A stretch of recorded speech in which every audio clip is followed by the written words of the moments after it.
Everybody, I'm Mike the Man and I thank you for visiting my channel. For a minute, please imagine yourself in the situation Katie Proudfoot alleges to be in.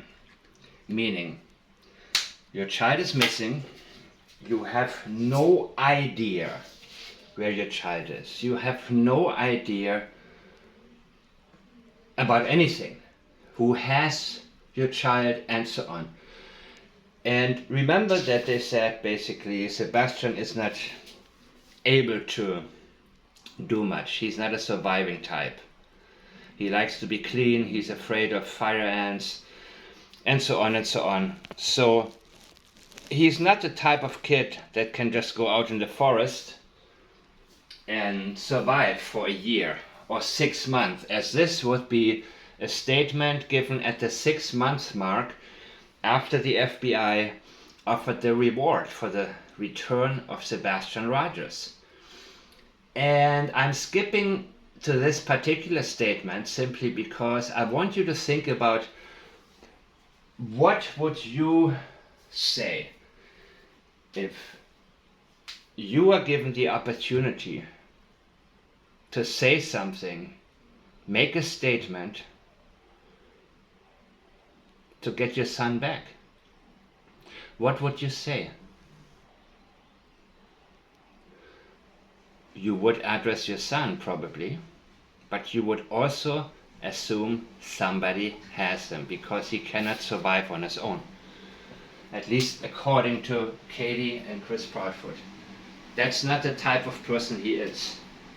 So somebody would have to have him if he is still alive, which I don't think he is, and I've said that from the very beginning.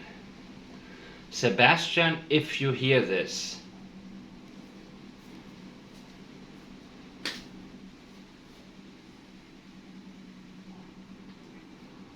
just know.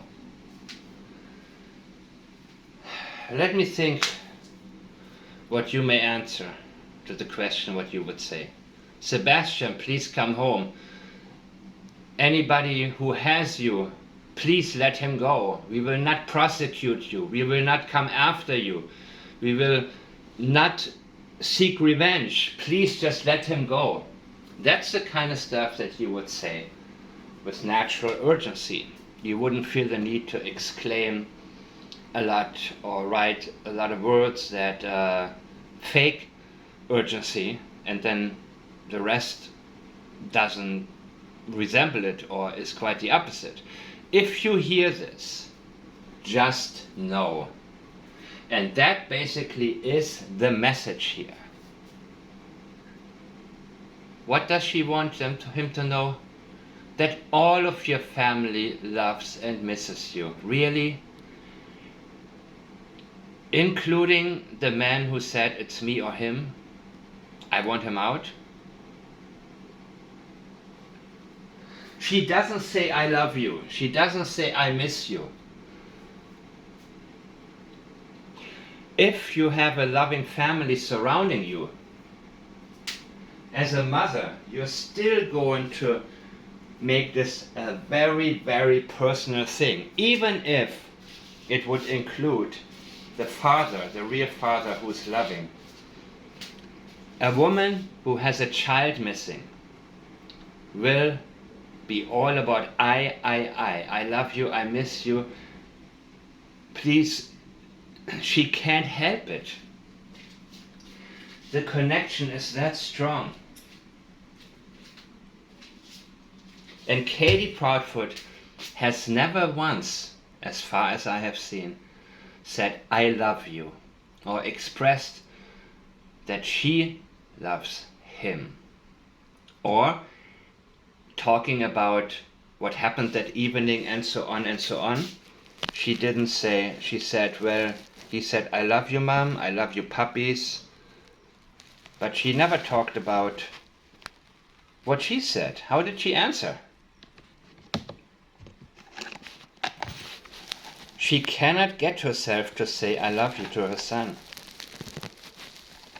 There are different reasons for that, and one of them is she has to distance herself She needs to follow a script, and it brings back certain memories. Certain memories of being with him when Chris was not around. I think if she was to say, "I love you, Sebastian," she would just break down hysterical, and the wall of protection, the wall of sociopathy would crumble, and she would show us what a mess she really is. She doesn't want to show you who she really is. Everything she does is with the purpose of staying composed and not allow you to see her inside. Chris, on the other hand, is an open book, and there's nothing there. What you see is what you get, and that's all you're ever going to get. He's very simple-minded. He didn't want Sebastian around, and he set an ultimatum for Katie, and now Sebastian is gone. Sebastian, if you hear this, would you say, "If you hear this"? Maybe, but please come home, Sebastian, please come home, I love you, please come home. That all of your family loves and misses you. That is the message. And that is not a message, that is damage control. That indicates to me that family, especially Chris Proudfoot's family, hated him. They didn't look at him as a human being. They sure are not talking about him as a human being. They're talking about him as if there's a rat problem in the house. Her priority is to tell everybody Chris Proudfoot and the Bowersoxes loved Sebastian. They love him and they miss him. That means she is hiding something. She is hiding certain things that have been going on in that family. What was the interaction like between Sebastian and Terry Bowersox? Was he ever alone with Sebastian? There is a lot more that needs to be explored. We need to understand why he had problems in school, where he didn't make it to the bathroom fast enough. There are a lot of things that need to be examined. And these people, Terry Bowersox, by the way, is really quiet. But Kathy, she alleges that Seth and Katie, when they got together, Katie was underage. Yeah, you know what? That's not why we're here, right? We are assuming Sebastian is, I know he's not alive anymore. I'm convinced of that. But you're supposedly assuming that the boy is still alive. That is the priority. So that is the statement. If you hear this,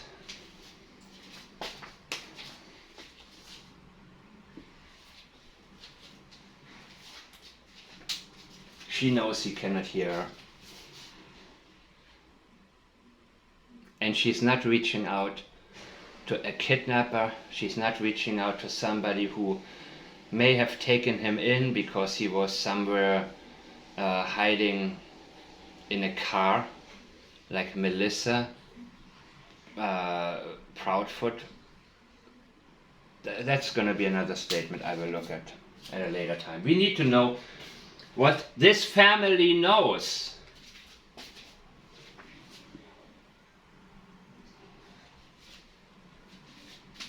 And she doesn't say our family, your family. You know why? Because she wants to distance herself enough to where she needs to include him, and he was never included. It was our family to her, not his family. They did not like him. They liked her. They're on her side. From what I can tell, there was never a problem Katie had with her in-laws. but she should say our family, which would include him. But she's doubling down because she knows he was never included, which is why she says your family. That is highly distancing. And it's quite patronizing, actually, having learned what we have learned. Your family loves and misses you. Yeah, right. She is sending a message not to Sebastian, not to a kidnapper, not to somebody who can help, but she is sending a message to you saying everything is alright with our family. We loved him and we missed him. That's the message she gives you here. There is no urgency, there is no concern about what is Sebastian going through right now. Where is he? Maybe he is held captive somewhere. Maybe a kidnapper has him. What is he going through right now? There is none of that. Everything has been damage control. Because from the very beginning it was very clear the parents had something to do with it. And it comes clearer and clearer there is guilty knowledge among the in-laws as well. In my opinion, as I need to state. I'm explaining how I formed this opinion. So, that is the priority. And the disclaimer is, if you hear this, yeah, she knows he doesn't hear her. Just know. Just. When would you say just know?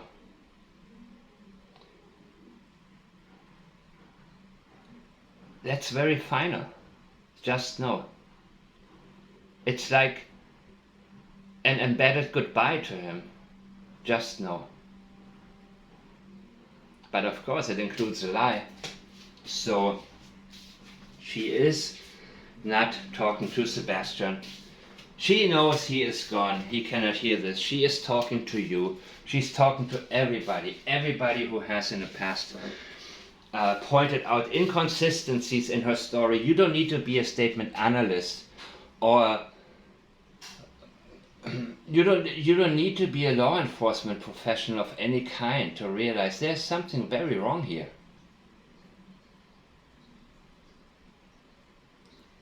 So the second part is now, and we can't wait to have you home safe and sound. You couldn't wait to get him out of the house, from what I understand, and wanted him institutionalized, thought about many other things. We can't wait.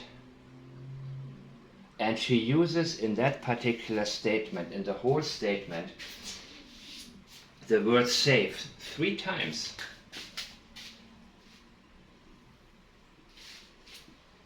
Where 3 is also the liar's number. But what does she associate with safety? As Sebastian was getting older, he was bound to fight back in some ways. Of course, he was no match to Chris Proudfoot, physically speaking. But you know what? He would have started to reach out to the people who already alerted CPS. And he would have started to tell them more and more, and do it in a much more articulate way. He would have become more and more able to verbalize what's actually going on.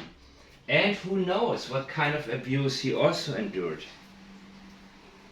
This is something we need to look more into. We need to look also into the reasons why Kathy Bower-Sachs is so defensive, and Melissa Proudfoot's statement, which is the cover of a previous video of mine, but I haven't gotten to the analysis yet, where she talks about that he probably went into the back seat of a car to fall asleep, and the car then drove off because the driver didn't see him back there, and now he ended up somewhere where he cannot find his.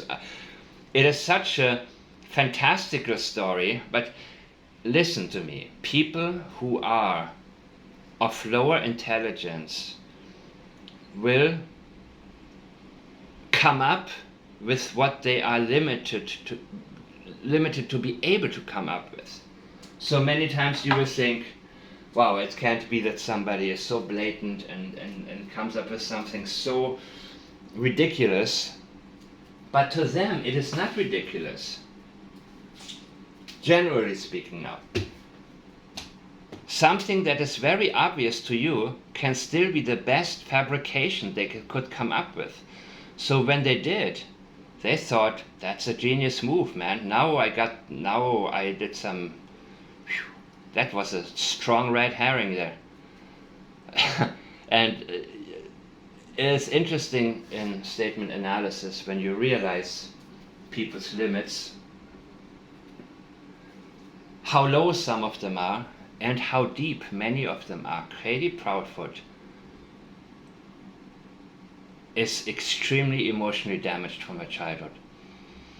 You can read about her family, and there is a lot underneath that she's covering up. Her whole life has been one big cover-up. Her whole life she learned how to lie and hide things, hide reality from others. That is familiar territory for her. The way she positions herself when she sits there.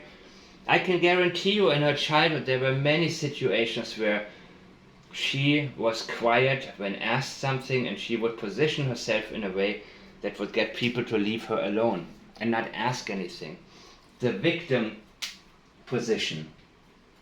And some people fell for it and said, this looks like a kidnapping. No, it's not. Chris is not in charge of this family. She is in charge.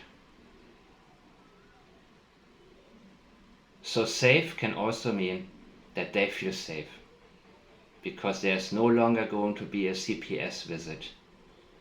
There's no more danger that Chris could potentially go to jail because of his abuse of Sebastian. And of course now, that was 6 months ago, now he realizes that even though there's no physical evidence, all of the circumstantial evidence points to them, and he is no longer safe or sound. But again, well, that was 6 months ago. So they stated they don't have any solid leads, and I'm pretty sure that has changed by now.